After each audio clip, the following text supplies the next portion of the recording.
Fabulous secrets were revealed to him the moment he held aloft his magic sword and spoke the word of power.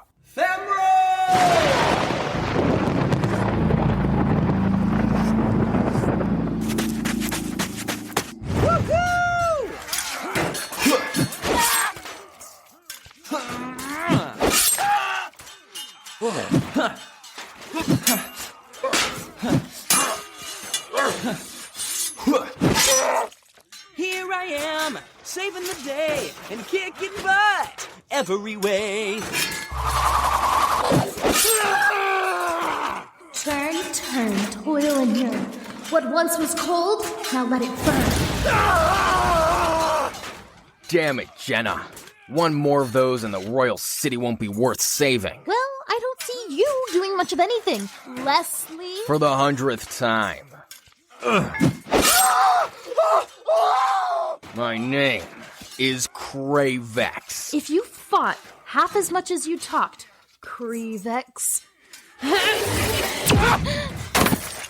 you could win this battle by yourself. I'm gonna take that as a compliment. You getting tired, old man? Huh! Hey, watch this. To me, Convergence. To me, Convergence. Show off. Do we know who these guys are? Why are we getting attacked? Seth, on your 6.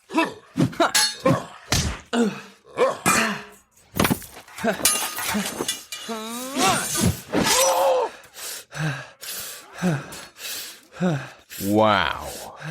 Osirian. Wouldn't have called that one. Osirian? These warriors are from the Commonwealth of Osiris, just to the northeast, not far from the royal city. This is bold. How so? Osiris has one of the weaker armies in the realm, at least by reputation. For them to attack Finn, that tells us all we need to know about what the surrounding regions are thinking now that King Peros is dead. It won't be long before stronger cities with better forces take their shot. The fighting appears to be dying down. I'm gonna check on Lysa. Jenna, can you see if anyone needs healing? Yep, I'm on it. And Kid, once you put your evil juice back in the jar, check on Queen Peros, please. Thamro did not respond. He simply stood looking at Kravex, a glare in his white-glossed eyes.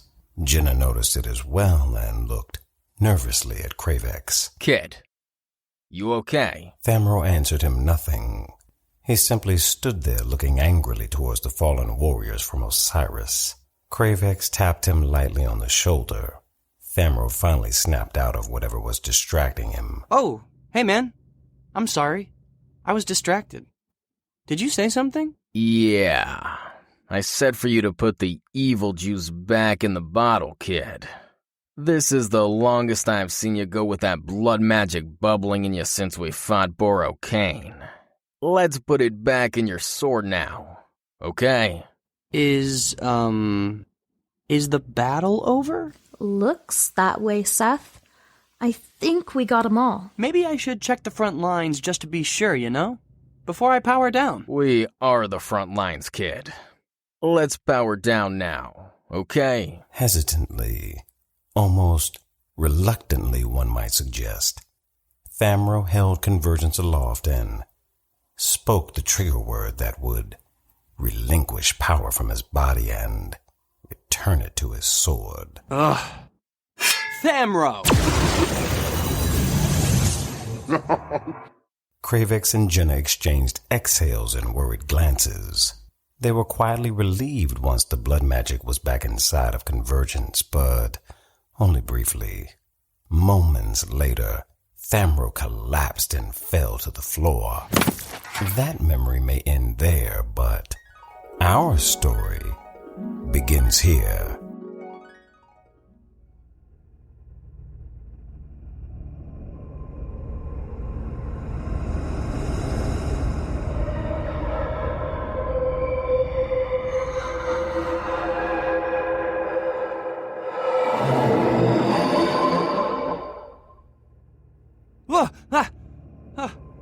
Where am I? What What happened? Thank Elian, you're alive. Well, sort of. Jenna, the last thing I remember is fighting the Osirians and returning the blood magic to Convergence. How did we get here? And where exactly is here? And why is my sword sticking out of my chest? Wait, why doesn't this hurt? This should hurt, right? It probably stung like nobody's business when I stabbed you with her. But seeing as how you're dead now, it probably doesn't hurt the way it should. Mind you, I'm speculating. We might want to reevaluate your posthumous pain threshold after we pull her out of you. I'm gonna skip over the whole needing to know exactly why you stabbed me thing for the moment and focus on the whole "you're dead now" part of your sentence. What's going on, Jenna? Where are we? And more importantly, why are we wherever this is? Remember when the Osirians attacked Finn? Of course I do, Jenna. That was like 5 minutes ago. No, Seth, that was more than 5 weeks ago. You've been in a blood magic-induced coma for a little over a month. You collapsed shortly after you returned the blood magic power to Convergence. And, to be honest, Krivix and I were concerned. You were slipping into the evil version of yourself. The longer you keep that power in you, the faster you slip back into old habits. It's no wonder you fell into a coma. Your body is rejecting that power. So you decided to stab me? There are easier ways to bring a guy out of a coma, Jenna. Apparently there aren't. Trust me, we looked. And for the record, I only stabbed you because that was what Elion told me to do. Elion? Wait, the Elion? The most powerful being in the known universe told you to stab me with my own sword. Was this before or after your third cup of honey wine? I'm being serious, Seth. Okay. Let's say I believe you. Let's say I actually believe you met Elion, and out of everything he could have told you to do, the thing he actually tells you to do is to stab me in my sleep. Let's say I buy that. Why, then, are we in what appears to be the 9 hells? Or a really hot corner of Elysium? Last I checked, this is not where Elion lives. Trust me, this is not Elysium. But we're here because of Elion. Your purpose is so much bigger than you realize, Seth. Everything that has been going on in the realm has something to do with someone named Ursula. Goddess of the 9 hells. If you believe in that sort of thing. Which is actually getting easier for me all of a sudden. Go on. Ursula has been plotting to overthrow Elion. You are his chosen instrument to stop her. There's more I need to tell you. You can tell me on the way out of here. Seth, you're dead. There is no on the way out of here, apart from doing exactly what Elion wants. Yeah, well, we'll see about that. Thamro removed Convergence from his chest, grimacing as the blade passed backwards through his muscle tissue. When he had shaken the blood from her, he noticed something peculiar. Are you all right? That sounded like it hurt. I don't know. She feels heavier. A lot heavier. And she's not talking. Seth, you were in a coma for 5 weeks, and then I stabbed you. It might not be her.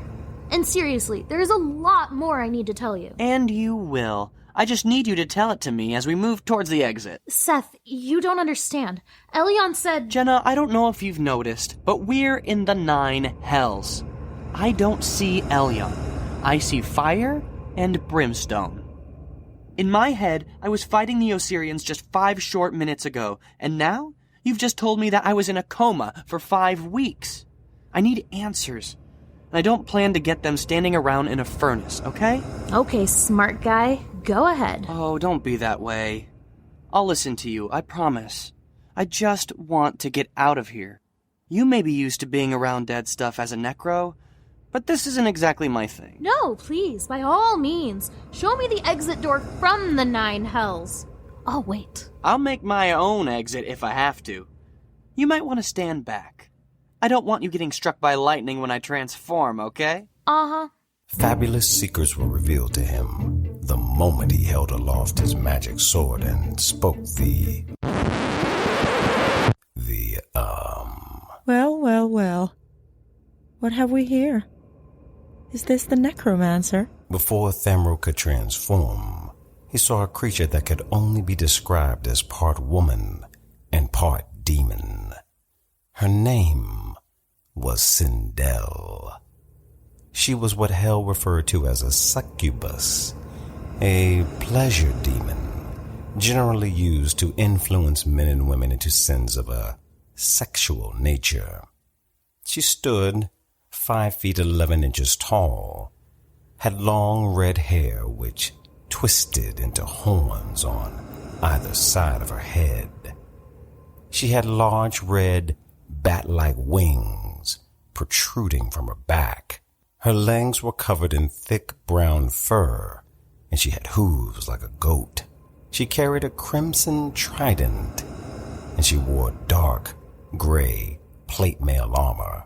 Standing next to her was a considerably larger demon, towering over the goat-hooved woman at 6 feet 8 inches tall.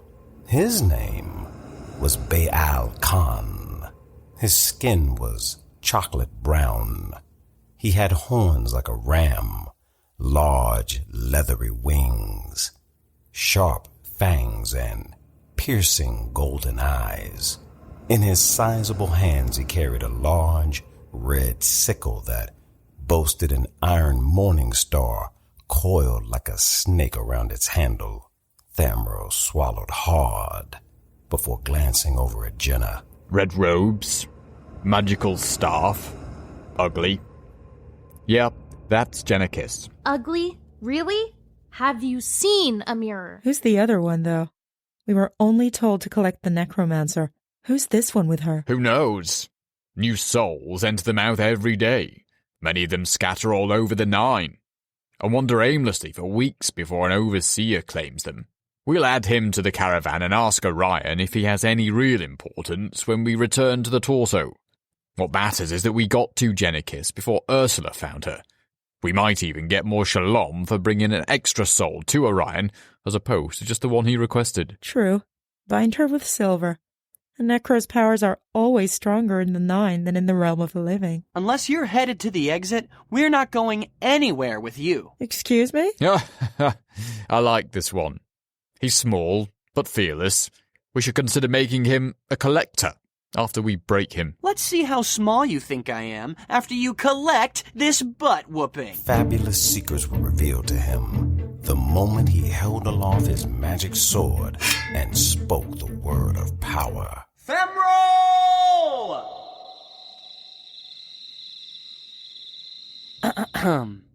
Let's try that again. Fabulous secrets were revealed to him the moment he held aloft his magic sword and spoke the word of power. Thamro!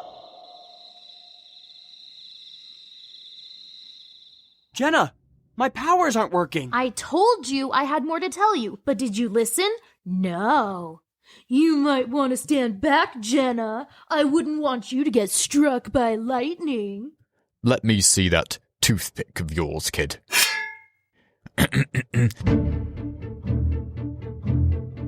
Thamro! Thamro! Thamro!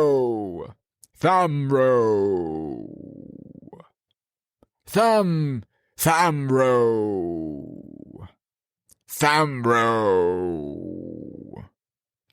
Yeah, dude. This thing is definitely broken. It's a nice blade, though. I think I'll keep it.